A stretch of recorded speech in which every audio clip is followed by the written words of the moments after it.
Welcome to Board's Learning Lab. Today we're going to use our sourdough starter to make a sourdough bread. We're going to scoop about 2 tablespoons of our starter into our mixing bowl. Depending on how much bread you're going to make, you might need a little bit more. It's okay if it gets everywhere. And then we're gonna pour in some water.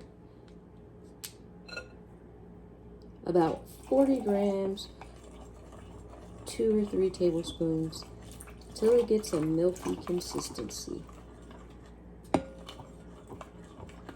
It smells really good. Once that's done, we're gonna set our water to the side. And just make sure it's all mixed up to the consistency where the starter is liquefied. Should look like pancake batter, except for its bread. And then we're going to get our self-rising flour. I'm just using Pillsbury self-rising flour today. And we're going to scoop 3 cups of our starter.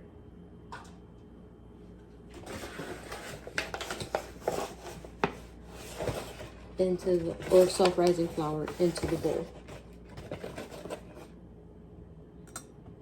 I'm using a 1/2 cup measuring spoon because I couldn't find my full cup. So we're going to start with 1 cup at a time.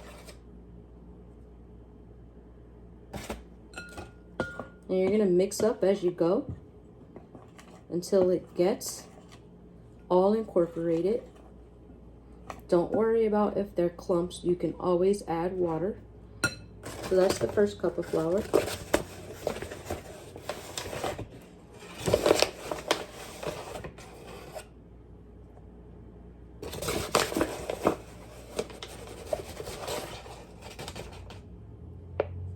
This is the second cup of flour.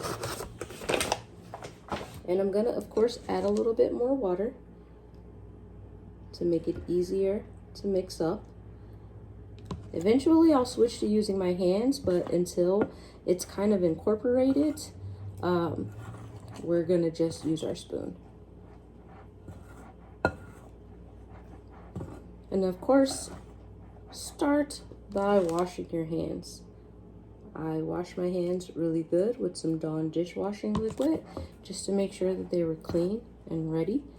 And don't be alarmed if it gets stuck to your hands. In the beginning, you want that because that's how you know your dough is ready to be proofed. Now we're going to put our last cup of flour in here.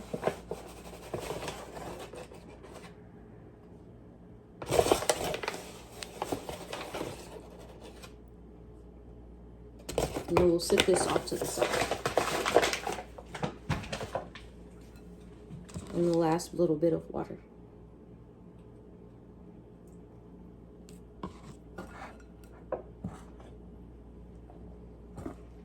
In the beginning, your dough is gonna be shaggy.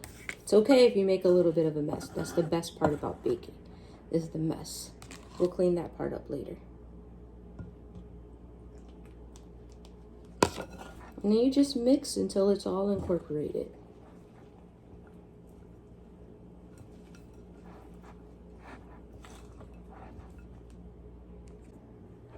Now that it's all incorporated, you can see that it kind of looks like a shaggy mess. That's what you want it to look like. And before I start kneading it with my hands, I'm gonna put in some salt. I'm using some pink Himalayan salt because I don't have regular table salt on hand. But I'm just gonna give a little, and this will just be for taste. And then after that, I'm just going to use my washed hands and incorporate it. Again, it's going to be sticky. That's okay. My hands have been wet.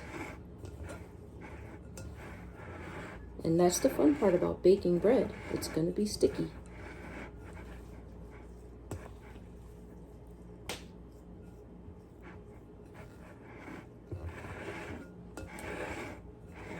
And you just want to make sure everything is incorporated nice and good so that there's flavor throughout your loaf. This isn't a process about perfection. It's just making something that tastes good and reminds you of home cooked meals. So you know it's sticky because it's all over my hands. So I'm just gonna scrape that off.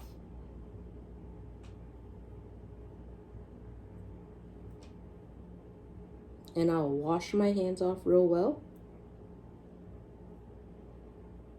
And then form it and then let it proof for about 1.5 hours to 2 hours before I knead it again. So we're just gonna wash our hands off just to get the excess dough off.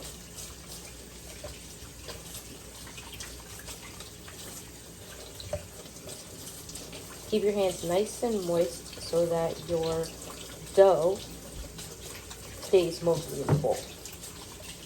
Wash your hands real good.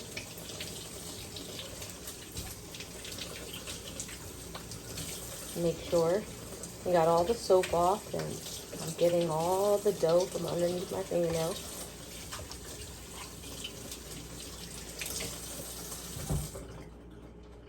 And now they're wet. And I'm just gonna do one more pass to get it into the shape that I want it to be, which is just a round little ball, turning my bowl as I go.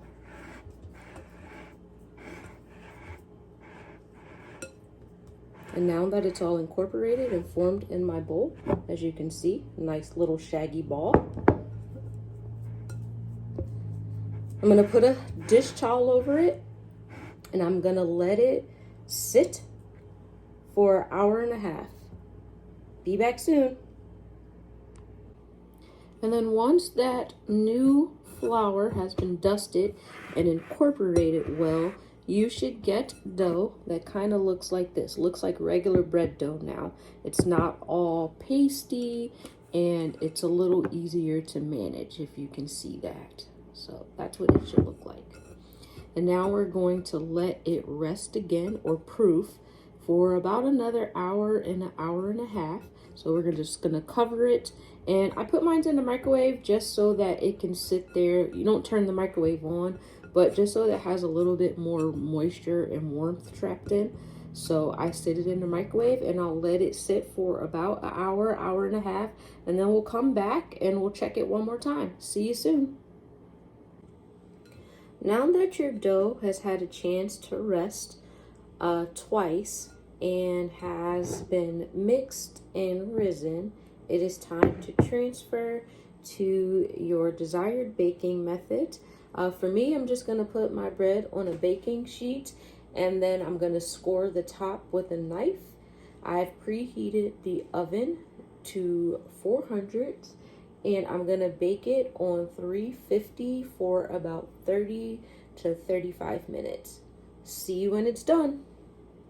Well, the bread is baked, and I put a little butter on it so it gets a nice little bit of golden color.